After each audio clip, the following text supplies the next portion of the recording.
Well, g'day curd nerds. Today we're making a cow's milk version of feta. Now I'm updating this video because the original cow's milk feta video that I made way back in, I think it was 2011, that's a few years ago now, didn't have much detail in it. Basically, there was no list of ingredients up the front. It wasn't up to 2025 standards. And I had a request through from a viewer who said, Gav, can you please update your cow's milk feta video? So here I am, We have a lovely cow's milk feta in front of us. It's not really feta. Feta is a Greek cheese that is PDO, or Protection Designation of Origin cheese, and that is made from 70% sheep's milk and 30% goat's milk. Now, if you want to see how I made real Greek feta using a traditional recipe in using those two types of milk, you can go and check out the info card now. So for those who have stuck around and not whisked off to the real Greek feta, this is more like, in Australia we call it Danish feta. It must have a different name in Denmark, but in Australia they call it Danish feta. It's a creamier type. It's not as crumbly as traditional Greek feta, and it is more of a creamy sort of preserved or pickled cheese. Now I call it a pickled cheese is because it's been sitting in the brine for about a week, and that has infused a fair bit of salt into the cheese. So without further ado, let me show you how I made a cow's milk version of feta, which is more like, in Australia, Danish feta. So first of all, let's start off by sanitizing our plastic equipment. I'm using a no-rinse sanitizer there. It's similar to Star San, or you can use Idafol, which is an iodine-based sanitizer. So I'm just measuring out the required amount for 3 litres of water, which is how much I've got in the jug there. Give it a quick whisk. You notice that it will foam a little bit, but that's okay, that's what it's supposed to do. And then dunk your plastic items after you've washed them in hot water, and then dunk them into the sanitizer. Do the same for the ripening box there, and just let all that drain. The next, we're going to boil our stainless steel utensils and the cheesecloth in 2 litres or 2/4 of water for 15 minutes, and this will kill off any beasties for there. So after the 15 minutes, we're going to place our utensils on a clean tea towel. Just put them there and they'll dry off as the steam evaporates and the water evaporates. There we go, all nice and set out, ready to go, mise en place. So I'm setting up my sink area. I have my precision cooker attached there, and I'm putting in my stainless steel trivet so I can put my pot on there for the water bath. So to make better cow's feta, you're going to need 8 litres or 8 quarts of whole cow's milk, pasteurised, unhomogenised, 1/8 of a teaspoon of lipase diluted in 60 millilitres or 1/4 cup of non-chlorinated water, 1/8 of a teaspoon of MA11 or MO30 mesophilic starter culture, 3/8 of a teaspoon or 2 millilitres of calcium chloride diluted in 1/4 cup of non-chlorinated water, 3/8 of a teaspoon or 2 millilitres of single strength liquid rennet, I'm using IMCU 200, diluted in 1/4 cup of non-chlorinated water, and you're going to need a 10% whey brine solution, which I will detail later on in the video. So pop your thermometer on and just give it a gentle stir just to make sure there's no cream floating to the top there, and we're ready to go to start heating the milk. First of all, before we heat anything, we're just going to add the lipase solution, give that a good stir through. This takes some time to start working, and then we're going to add the calcium chloride solution as well. Now we add these up front because they take a bit of time. The calcium takes a bit of time to bond to the proteins within the milk as it's been heat treated. This will help set a better curd. So give that a bit of a stir, and we've brought the temperature up to 30 degrees Celsius or 86 Fahrenheit.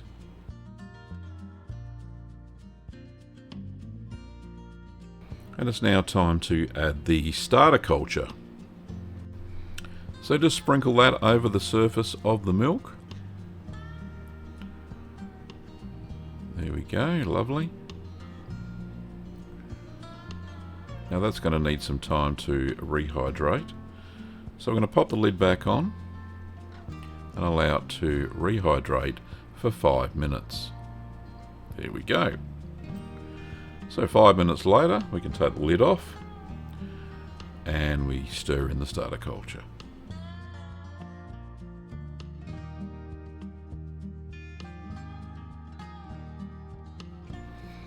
There we go, mixed enough. So pop the lid back on again. I'm going to allow the starter culture start acidifying the milk, and we'll let that acidify for 1 hour. It's also known as ripening the milk.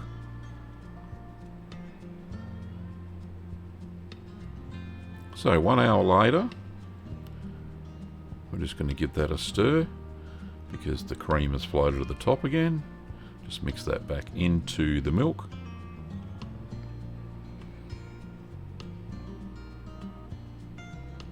Just checking the temperature. Yep, it's okay. Now we're going to add the rennet, which is going to coagulate the milk and help you separate it into curds and whey. So whilst you're pouring the rennet in, make sure you're stirring the milk and then stir it for no more than 1 minute.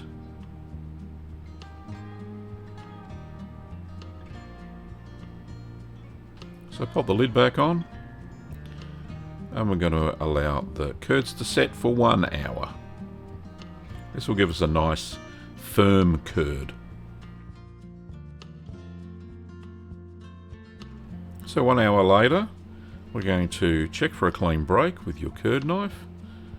Yep, that looks pretty good to me. Just double checking. Yep, that's fine. Now if you don't get a clean break at this stage, you can wait for about another 10 minutes and then test again. But I'm all good, so I'm going to cut the curds into 1.25 centimetre or ½ inch cubes. So I did the horizontal cuts with my curd cutter and then using my curd knife just do the vertical cuts there. Try to get them as accurate as you can.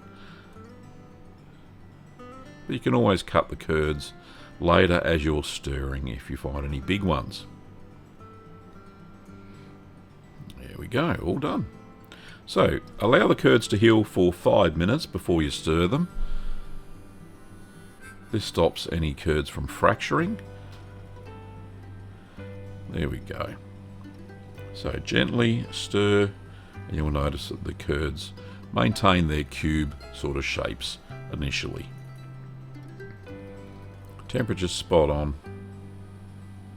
Now by using a water bath, you can see here that I'm using the stove there, but I use a water bath now. We're going to stir the curds for 20 minutes. So water bath eliminates the need to keep checking the temperature all the time. But as you can see, the curds have started to shrink there a little bit, which are fantastic. Just what you need. About the size of a peanut.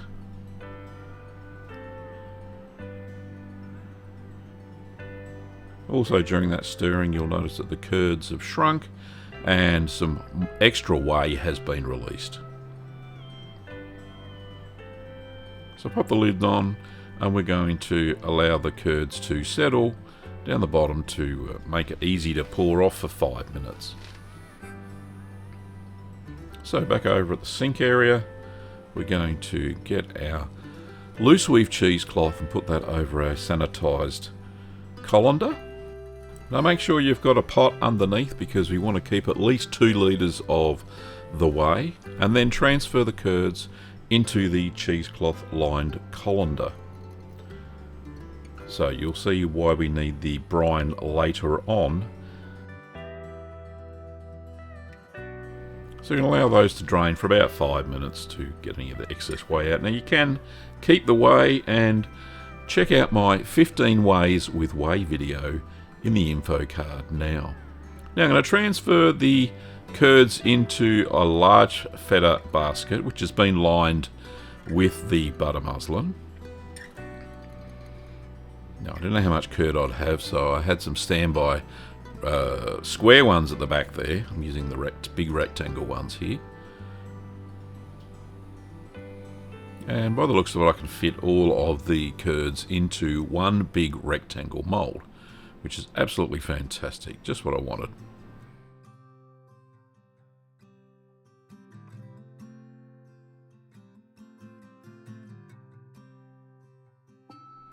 And we're just going to fold the loose weave cheesecloth over the top. And we're going to use the second basket as a follower. So the second rectangle basket. Now you can press these down with your hands a little bit. You don't want the whey to be too cloudy though. But we're going to top with another basket and we're going to add on a 4 kilo or 8.8 pounds of weight. I'm using two 2-litre bottles, milk bottles that I've sanitized and put water in them. Now it's a bit of a balancing act to start with, but eventually the curds will shrink enough. You can see there's a bit of mucking around, but I managed to get it to work.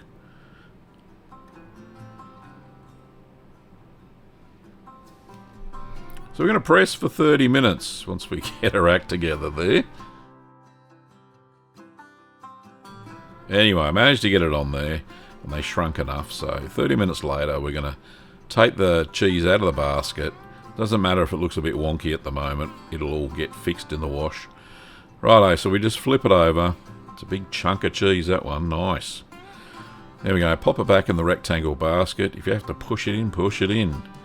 Fold the cheesecloth back over the top, and we're going to put our makeshift press on top. In the middle, and there we go. Perfect. So press for another 30 minutes. This will help consolidate the rind of the cheese even further. There we go. Carefully turn the cheese over again. You can see that the cheese is starting to shrink. Makes it more manageable to press every time we turn it over. There we go. Fold the cheesecloth over and pop your little press back on top again. Perfect. So we're going to press that for 1 hour.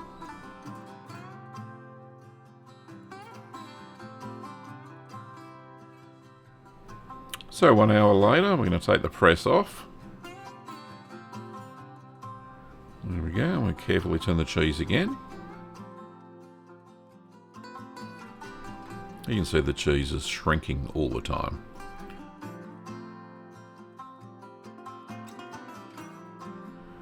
There we go. Now we're going to press for 2 hours just to consolidate it a little bit further. So now we're going to make up the 10% brine solution. So you need 1 litre or 1.06 quarts of fresh whey at a pH of 5 to 4.5 and 100 grams or 3.5 ounces of salt. Now you can double this if you need to. If you don't think you've got enough, just double both of the measurements. So there we go. I've got my 1 litre of whey and I've put that in there. There's my 100 grams of salt. And we're going to pour that in. And we're going to whisk to help dissolve the salt. There we go.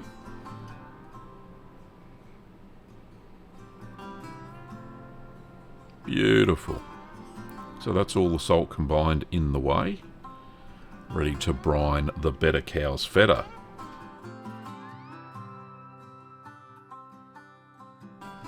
So just carefully undress the cheese.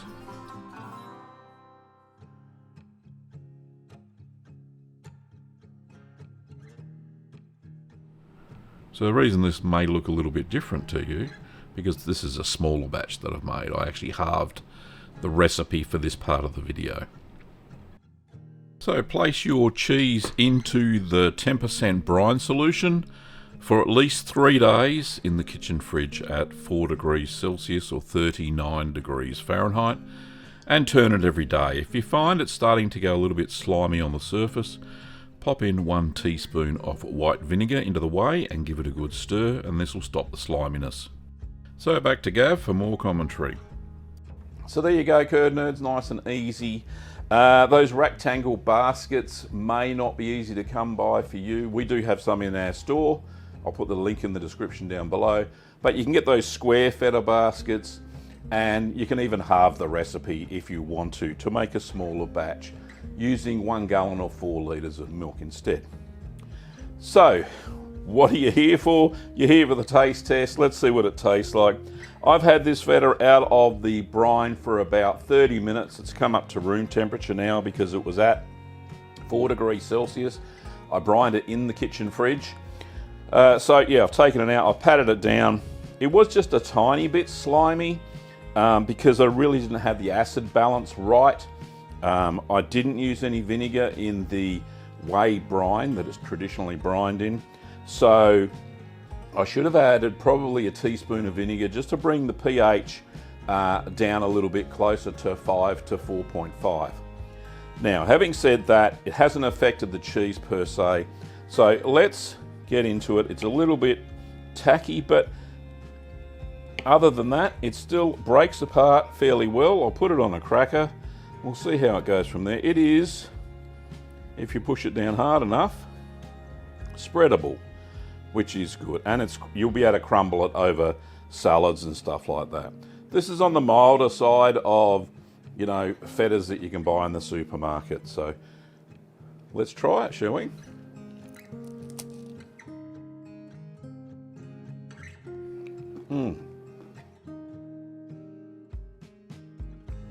That is to die for. Oh, so good. The saltiness really comes through. It's not super salty. It's just right as far as I'm concerned. But the creaminess, the mouthfeel, you can taste a little bit of that lipase. Gives it a little piquant flavour, a little bit of spiciness. Oh, it's really nice. This is delicious. Oh, crumbs. Oh, come here. You crumbly little... Oh, it's on the main cheese. Oh, there we go.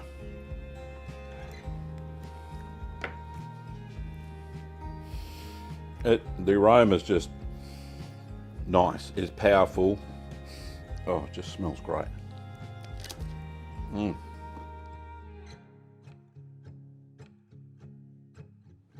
That is good. Oh, that's not as sharp as normal feta. Like I said, it's more on the creamy side, but absolutely delicious nonetheless. That is fantastic. Great cheese. So, how do you store it? Well, I'm going to add a little bit more vinegar to the brine, and then I'm going to store it back in the kitchen fridge, and we'll just use it as we need. So the vinegar will help it stop going slimy. And that'll actually take some of the particulates out of the brine as well. So yeah, that'll stabilise it a little bit better. There's enough calcium in it from when I made the cheese anyway, so that's not an issue. So a little bit more vinegar, bring the pH down to more manageable levels, and yeah, the slime will go away. But yeah, lovely cheese, absolutely delicious. So if you want to make something closer to, and as I said, it's called Danish feta here in Australia, then this is the cheese for you. So go and check it out. If you want to get the ingredients to make it, pop over to littlegreenworkshops.com.au. We have the big rectangle baskets in stock as well as the starter cultures that you'll need for it. And if you love the apron, you can pick one up over at merch.cheeseman.tv. Well, thanks for watching, Curd Nerds, and I'll see you next time.